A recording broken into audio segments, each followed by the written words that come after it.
Ok, ben je vous dis bonjour avec le soleil. Et c'est important de savoir qu'il y a du soleil et aussi du soleil dans notre cœur.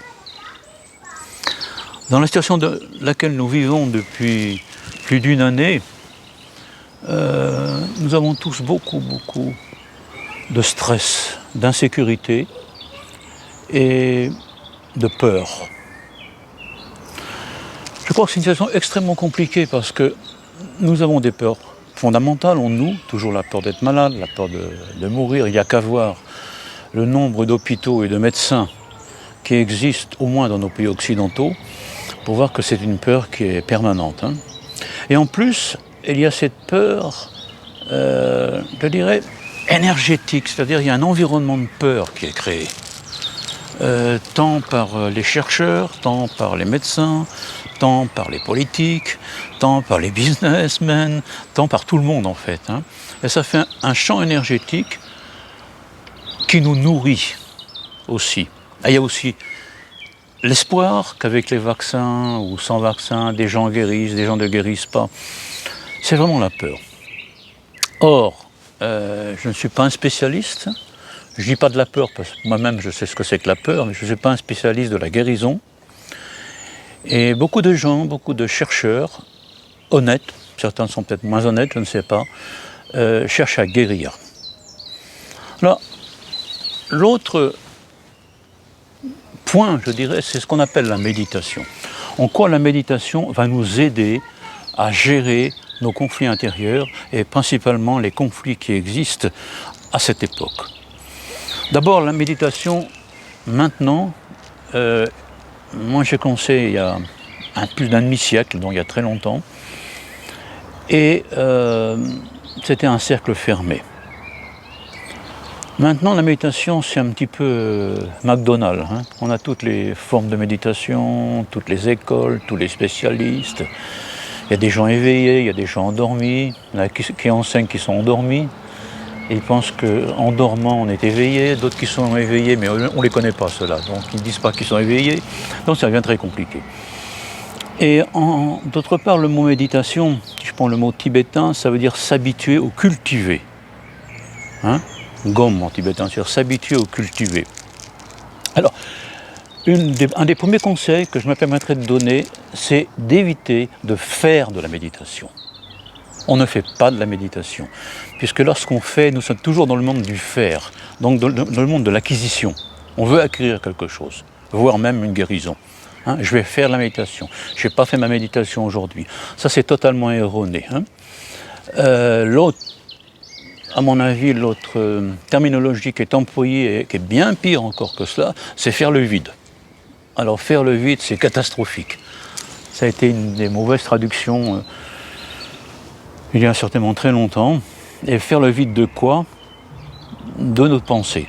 Je ne sais pas comment on pourrait faire les vides de pensée, puisque le mental, le cerveau produisent des pensées. Alors faire le vide est vraiment à éviter, faire la méditation, faire le vide. Alors qu'est-ce qui reste? Il reste simplement à être simple. À être simple, d'abord en observant nos sensations, ça c'est le plus important. La méditation n'est pas en relation uniquement avec l'esprit, avec la conscience. La méditation se fait avec le corps. Là, il y a les impressions. Les impressions, c'est ce qu'on reçoit à travers notre corps. Et devenir de plus en plus présent, de plus en plus subtil à ce que l'on ressent. Et à ce que l'on ressent comme information qui nous viennent aussi par les médias, comme information que l'on a de l'intérieur de nous-mêmes, l'information de nos mémoires, l'information de nos passés. Et tout ça, ça se ressent dans le corps maintenant.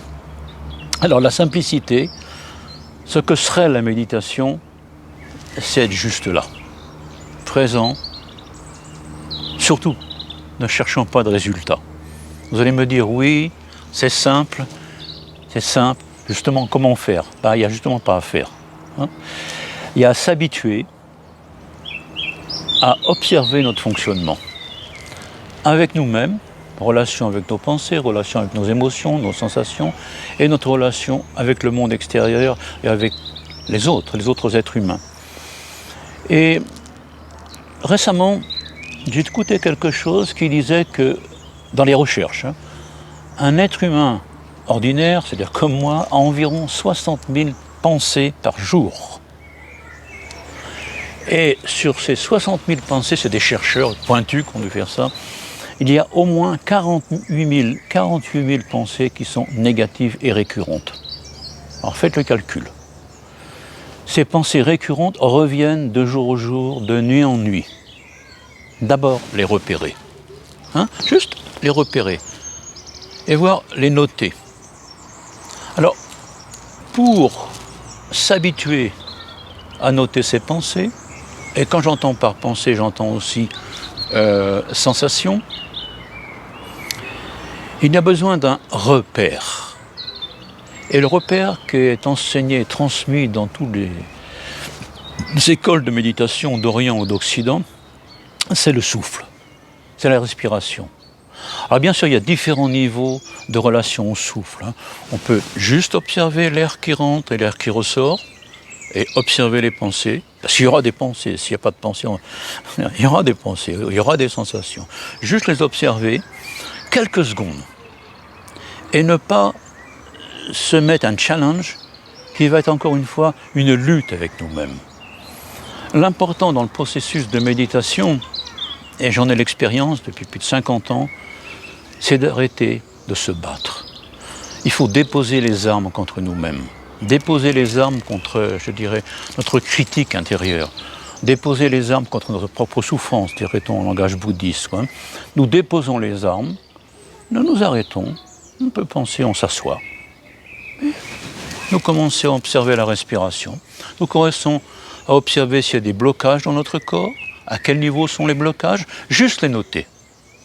Ça c'est très positif pour nous-mêmes et aussi très positif pour l'environnement, c'est-à-dire les personnes que nous rencontrons ou les animaux que nous rencontrons et également les conditions, par exemple actuellement liées au Covid, notre première réaction, ça va être « je suis contre ». Il faut que je me batte contre. Je ne crois pas que ce soit tout à fait juste.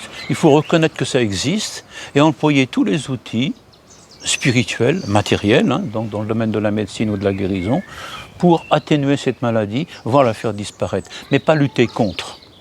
Parce qu'en luttant contre, ça remet dans notre propre esprit des énergies négatives. Et nous parlons avec les autres personnes, nous entretenons des conversations, c'est toujours sur le même sujet. Quand est-ce que j'ai été vacciné? As-tu été malade? Connais-tu des malades? Enfin, etc., etc., etc. C'est-à-dire la peur. Donc nous entretenons, nous nourrissons la peur. Dans ce sens-là, observez, juste n'importe où, assis, et si ce n'est pas possible d'être assis en marchant, ou si ce n'est pas possible, je ne sais pas moi, en étant avec d'autres personnes, juste observer un instant. Où est la crispation dans notre corps? Peut-être même nous allons observer que nos pieds sont crispés. Et si nos pieds sont crispés, nous n'avons plus une relation saine avec l'élémentaire, avec la terre-mère. Or, la terre-mère, du moins dans les enseignements traditionnels que j'ai reçus de mes maîtres, la terre, actuellement, elle est malade. Il y a comme une sorte d'équilibre qui se refait. Il y a les incendies, il y a les inondations, il y a beaucoup de choses, une sorte d'équilibre. Je ne vais pas dire que la Terre a une conscience, je n'ai pas la compétence pour faire ça, je n'ai pas le niveau pour dire ça. Mais la Terre a son propre système d'équilibre. Et actuellement, elle est très déséquilibrée. Et plus nous mettons de déséquilibre dans notre esprit, plus nous déséquilibrons à des niveaux grossiers, voire très subtils, la Terre. Quand j'entends par la Terre, c'est bien sûr l'eau, c'est bien sûr l'atmosphère, c'est bien sûr la pollution, etc. Donc, le premier conseil, s'arrêter. Juste s'arrêter. Simplement s'arrêter. Et si possible, s'arrêter même sans observer la respiration. Juste je m'arrête. Et je sens mon contact, le contact par exemple de mes pieds ou de mes fesses avec la chaise ou le coussin de méditation. Ou... Je sens juste le contact, rien d'autre. Nous, je dis moi parce que maintenant j'ai 75 ans, dont les anciens méditants, on voulait avoir des résultats. Je ne sais pas si les personnes jeunes veulent aussi avoir des résultats, mais je leur conseille de ne pas chercher de résultats dans la méditation. La méditation, c'est ce qu'on appelle la méditation, il y a bien sûr différents niveaux. C'est un salon de déshabillage. On enlève nos habits. Nos habits qui sont nos mémoires, nos habits qui sont notre manière de penser, positive, négative et principalement traumatique. Mais on ne va même pas les enlever, on va les laisser se déshabiller. Mon père spirituel, Kabje Touché Rinpoche, me disait souvent, dans la nature et partout, il y a des ornements. Il faut voir ces ornements. La nature n'est qu'un ornement. Et nous, non seulement nous avons des ornements, mais nous avons beaucoup d'habits qui nous sont inutiles. Et c'est de laisser tomber ces habits-là. Bien sûr, vous allez me dire, oh, c'est pas très spirituel. Je sais, il y a certainement des gens plus spirituels que moi qui m'écoutent maintenant. Et d'ailleurs, je ne sais pas ce que c'est qu'être spirituel, parce que tout le monde a un esprit, même l'escargot. L'escargot ressent quand on s'approche de lui. Où est la limite de l'escargot, de la conscience de l'escargot et de la conscience humaine? Je ne sais pas, c'est seulement la vie. Alors, je reviens à observer. Observer quand je suis en relation avec quelqu'un d'autre, qu'est-ce qui se passe dans mon corps? Alors il y a beaucoup de théories là-dessus, lorsque, par exemple, nous pratiquons des méditations sur ce qu'on appelle le corps énergétique, tout ça c'est très ésotérique, hein. Il semble que l'on puisse percevoir à 3 mètres, à 5 mètres, voire quelques jours avant, ce qui va se passer dans la rencontre avec une personne. Comme si notre corps le sait en avance, hein, notre corps émotionnel.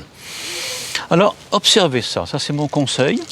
Et puis, si on est d'obédience religieuse, qu'on a besoin, ou qu'on a eu, ou qu'on ressent le besoin d'avoir un repère religieux, qui peut être la chrétienté, le bouddhisme, l'islam, ou le grand esprit des Sioux, c'est parfait, ça sert de repère. Il ne faut pas non plus avoir de honte. Et là, je vais en dire quelque chose à propos du bouddhisme. Il y a très longtemps, dans 1978, donc il y a très longtemps, j'étais à Bodh Gaya, en Inde, où le Bouddha a réalisé l'éveil, et je recevais des enseignements d'un maître tibétain, Tara Rinpoche, qui était l'abbé du collège tantrique en Assam. Je me souviens, j'avais des enseignements de lui. Et il disait toujours, n'essayez pas d'acquérir quelque chose par la méditation. C'est une route fausse. Et il disait également, je me souviens, je traduisais, et il disait également, si vous intéressez à ce qu'on appelle le bouddhisme, qui est un mot du 19e, hein, en tibétain c'est Nong Peche, c'est la science de l'intérieur par rapport à la science de l'extérieur. Donc le bouddhisme est un concept, mais on l'accepte, hein, on l'accepte communément maintenant.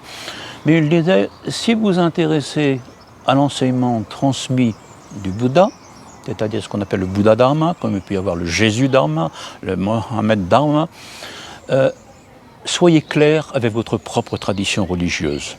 Si vous n'êtes pas clair et que vous vous intéressez au bouddhisme en refus de votre tradition religieuse, vous aboutirez à 2 échecs. Hein? Je me souviens de ces mots, Bodh Gaya, et soyez clair. Clair veut dire ne pas rejeter, comprendre clairement ce qu'a été ce qu'est cette tradition religieuse. Elle est juste, peut-être des gens qui l'ont transmise d'une manière erronée, mais ça, un humain reste un humain. Il ne faut pas l'oublier, on retrouve ça tant dans le bouddhisme que dans l'islam, que dans la chrétienté ou ailleurs. Il y a des gens qui transmettent, et en fait, qu'est-ce qu'ils transmettent? C'est la part de leur mental, c'est la part de leur ego, ils ont un masque de transmission. Alors, être clair avec sa propre tradition, ne pas renier sa propre tradition parce qu'elle a des valeurs. Je ne dis pas qu'un jour elle ne va pas être dépassée, parce que l'atteinte ou la réalisation de l'éveil ou de l'absolu, ou j'oserais dire, la révélation de Dieu dans le sens de Deus, on dira dans le bouddhisme il n'y a pas de Dieu. Bien sûr il n'y a pas un Dieu anthropomorphe, quoique il y a des divinités comme Samantabhadri, Samantabhadra, qui sont symboliques aussi de l'absolu. Mais pour les grands êtres, les Mahatmas en Inde, l'absolu, Dieu, n'a pas de forme. Mais pour l'atteindre, on a besoin, pour la majorité des humains, d'une forme, puisqu'on est incarné. On a besoin d'une forme. Et la forme, c'est comme une fenêtre qui nous montre l'absolu. Rejetons pas. On peut dire, c'est pas pour moi, c'est pas mon chemin, ou c'est plus mon chemin. Là non plus, il est important de ne pas battre sa coupe, de se culpabiliser. Ah, je me suis intéressé au bouddhisme, maintenant je ne m'y intéresse plus. Ça aussi, je peux ne plus m'y intéresser, mais laissons le bouddhisme à sa place. Je m'intéressais au christianisme et maintenant je vois tout ce qui se passe. Ok, laissons le christianisme à sa place, mais suivons notre chemin. L'important, c'est de suivre l'appel qu'on a ressenti. Et cet appel est toujours un appel vers, je dirais, une plénitude. Mais cette plénitude, elle n'est pas uniquement intellectuelle, parce qu'un jour l'intellect va aussi se dissoudre dans la plénitude. Elle est principalement et surtout la plénitude du cœur. Mon maître, Kagetoshi Rinpoche, qui était le maître du Dalai Lama, disait toujours Ninje en tibétain. Nin en tibétain veut dire le cœur, et Je veut dire le Seigneur, qu'on traduit par compassion. C'est ok, mais ce n'est pas un mot qui me convient à moi. Le mot compassion. Il y a une notion un peu de pitié ou de miséricorde. Avec notre passé, je dirais, de tradition judéo-chrétienne, on peut mélanger un petit peu ça. Moi, j'aime bien la notion de noblesse du cœur, avoir un bon cœur.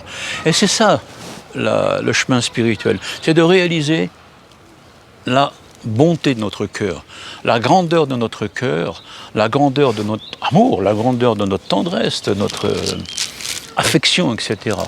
Si nous pratiquons ainsi, nous sommes réellement des grands méditants, des grandes méditantes, des grands yoginis, des grands yogis. Si nous pratiquons pour atteindre des siddhis, je ne sais pas moi, avoir des siddhis pour entendre mieux, voir dans l'esprit de l'autre, c'est toujours l'ego qui va s'en emparer. C'est utile si on peut aider quelqu'un, mais si on le fait à titre, je dirais, d'égocentrisme, c'est encore une voie qui est faussée. On ira vers encore une erreur. Donc, retourner à la simplicité, on part de nous-mêmes pour arriver à nous-mêmes. C'est pour ça que certains maîtres zen, par exemple, quand j'étais au Japon, il y a bien longtemps, disaient « il n'y a pas de chemin ». En fait, il n'y a pas de chemin, et pourtant il y a un chemin. C'est un grand paradoxe. Alors, c'est quelques conseils, peut-être qu'on les reprendra plus précisément, si vous le souhaitez. Moi, je souhaite vraiment, et je prie, la prière est très importante. La prière, c'est une attitude du cœur. Alors après, qui vous priez, ça dépend de votre cœur. Ça dépend de votre objet, de votre support, je dirais, spirituel. Personnellement, moi, je prie mon maître en particulier, mon père spirituel, et je prie Tara. Tara veut dire l'étoile, que la mère divine, qui s'est manifestée. Peut-être que les intégristes bouddhistes vont me taper dessus, mais ça n'a pas vraiment d'importance, qui s'est manifestée sous la forme de Maria, qui s'est manifestée donc sous la forme de la Vierge Marie, qui s'est manifestée sous des formes féminines dans plein de traditions. C'est nous, dans la tradition que je représente, qu'on appelle le bouddhisme, en particulier la tradition tibétaine, on appelle Tara, Drolma, Tara, la libératrice. Et Tara, c'est la mère divine. La mère divine, c'est la matrice universelle. La matrice universelle, c'est la Terre et les univers. Donc je prie Tara avec le mantra. Le mantra est un code, le mantra est comme une clé d'or pour entrer en contact spirituel avec le principe divin. Donc moi je prie mon maître, je prie Tara, et puis vous priez le support qui est le mieux pour votre cœur. Voilà, je vous dis à bientôt. Merci beaucoup.